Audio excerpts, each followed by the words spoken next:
Okay, guys, so this is the last and final stage of prenatal development, the fetal stage. So the fetal stage comes after the embryonic period. So as we had said in the previous video, the embryonic period ends at about week 8. Okay, so in week 9, that's where medical professionals, psychologists, any other professional that is familiar with development considers a living organism at week 9 as a fetus. Okay, so a fetus is about 3 inches between the 9 to 12 week period and less than 1 ounce. Okay, so this continued growth rapidly increases during this stage. So the nervous system continues to develop organs and muscles. So embryonic basically just started out the process of all these systems, and it's going to continue until the end of the fetal period. So basically the nervous system and other organs are just becoming more differentiated, more productive, more efficient. Okay, so in the fetal stage we do see some touch sensitivity that happens and it extends out towards the body. And we also have new behavioral capacities that happen in the fetal stage. So kicking, thumb sucking, mouth opening, also breathing as well.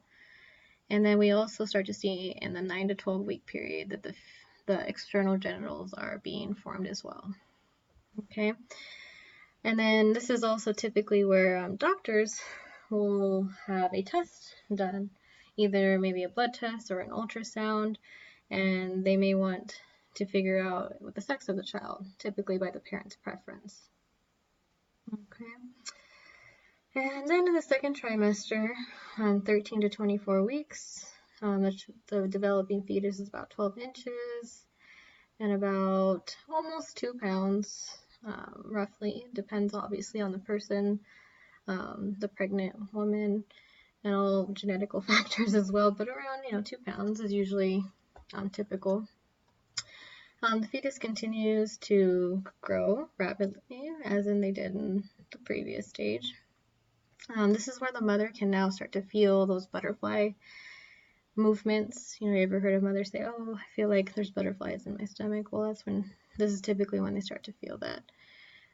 We also see that the fetus skin starts to develop. And we also start to see that the brain's neurons are in place by the 24th week. Okay, so towards the end of the second trimester. So this is very important because if you guys ever taken an intro psychology course, neurons basically send messages to different parts of the brain. So the more neuronal work that we have going, or neuronal cells, that means that we're continuously making connections. And the more connections we make, the more we're learning, we're consolidating memory, and it's very important in how we make decisions, problem solve, how we learn. Okay. In the second trimester, the eyes are sensitive to light as well. And let's see, the fetus can also react to sound. Okay, this is where they may start to hear, outside the womb. Maybe they're hearing music, their mother's voice, their father's voice. So this is why a lot of developmental professionals may say that you should talk to your child in the womb, because they could actually start to hear your voice. And it's interesting, there's been studies done on this, and they find that infants, once they're born, they have a preference towards the mother's voice than other individuals' voices. So that means that they've become familiar, they've become comfortable with, someone who's been talking to them throughout the prenatal development stage. And then finally, in the third trimester of the fetal stage, it's about 25 to 38 weeks. Now it's grown from 12 inches all the way to 20 inches typically. And typically around 7 to 8 pounds in their weight. So in this stage, the fetus does have a good chance of survival. So typically most miscarriages will occur in the embryonic or the germinal stage rather than the fetal stage. This is where the lungs are more mature. We see more rapid neural development or brain development. So more organization. We also start to see more behavioral capacities as well. So basically, You ever heard of maybe an infant being very active in the womb, starting to kick more often? And maybe that's because, either the mom is a little bit distressed, or there's loud music, or maybe it's that time of day. You start to see behavioral capacities where maybe the child starts to kick at a certain time of day. Okay. Other than that, I think that's a good summarization of the fetal stage. All right, so now we can move on into the next part of this little mini discussion. So prenatal development influences, we have one of the major things are tetragens. So I talked a little bit about this already in the last couple of videos, but basically a pterogen, or a tetragen, I guess depends on how you want to pronounce that. Basically, it's anything that's environmental that causes some type of distress, negative effect, or some type of developmental abnormality during the prenatal development stage. So it can happen either of those stages that we talked about, the germinal stage, embryonic, and the fetal stage. And when we think of negative things that impact prenatal development, I think a lot of us go to like something that we take, so that could be like a mother who's pregnant that may take drugs, right? Maybe she could be having a problem to a drug, maybe have addiction. For example, cocaine, meth, heroin, marijuana, smoking, tobacco, alcohol. So that's typically where we kind of all go to, but there's other environmental things that can also affect prenatal development that we may not think about. So that could be also virus.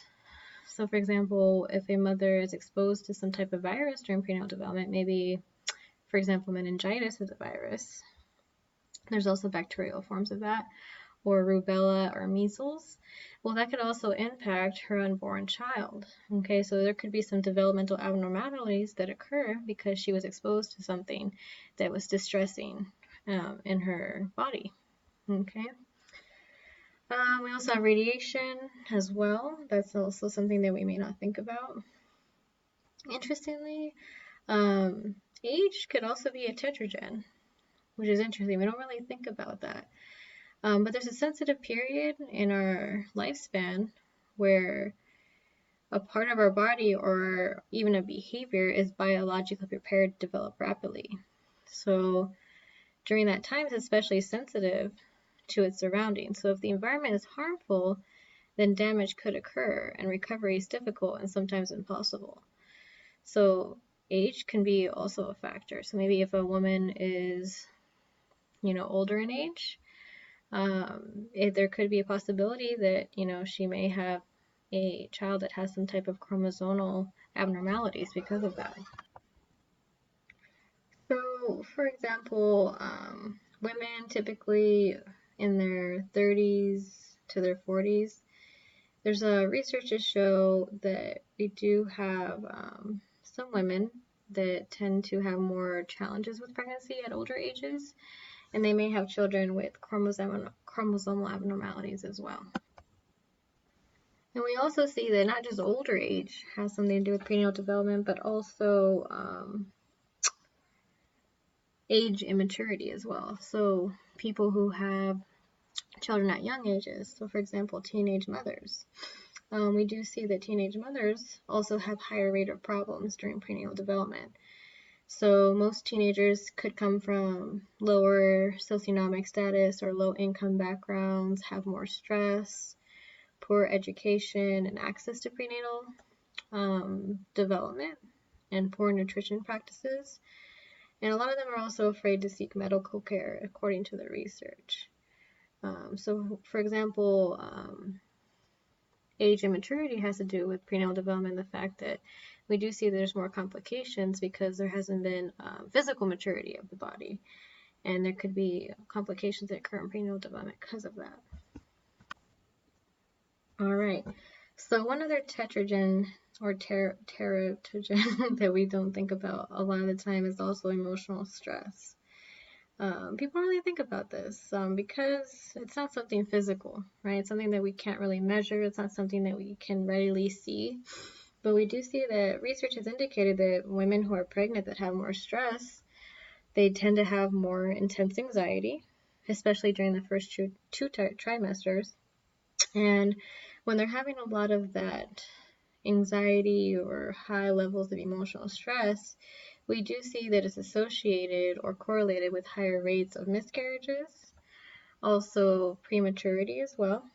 So having a preemie baby, also having a child born with low birth weight, and even in some cases we see there's a higher incidence of the infant having a respiratory issue or even a digestive issue as well. Okay. So what are some examples of emotional stress? Well, some examples could be maybe a woman who is in a domestic violence environment. Maybe she has a spouse or partner that is verbally abusive, physically abusive, sexually abusive, and she may have increased stress levels because of that. Or even another example of emotional stress could be living in poverty as well. A lot of women who live in poverty, they may not have access to healthcare. They may not have access to resources to have, a healthy, nutritious pregnancy.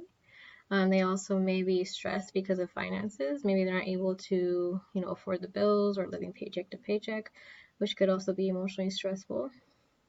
Another example also is that maybe a pregnant woman is pregnant during a natural disaster, maybe like an earthquake, a terrorist attack. So these are all examples of emotional stress, and it could have an impact on the unborn child. Okay, so you also may be wondering, how does emotional stress really affect the unborn child? Well, what happens is with anybody, even if you're not pregnant, whenever we're stressed out, our bodily systems automatically go into a fight or flight mode. You may have heard that before. So whenever we're encountered with a stressful situation, either there's a couple of options that our body automatically reacts to. Either our body believes that we're going to fight whatever the stressor is, or we're going to flight or flee the situation. So when it comes to women who are pregnant, and if they're highly stressed or have a lot of emotional stress, some things happen biologically when they're feeling those emotions and those stressors. So what happens with the fight or flight response is that epinephrine and also cortisol. So epinephrine is that adrenaline rush that we get, or that burst of energy. So for example, if you've been, let's say, in a car accident, and you feel like that rush of energy is like, you start breathing really fast and you're preparing yourself. Well, that's probably adrenaline kicking in your system. And then we also have something else that happens, so the release of cortisol.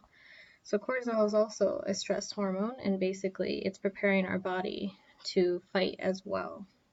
Okay, so with these stress hormones that we're talking about, interestingly, they actually can cross through the placenta. So even a fetus can start to feel the effects of these stress hormones. And what we do see with stress, the fetal stress hormones also increase as well. So we know that it does directly affect the child.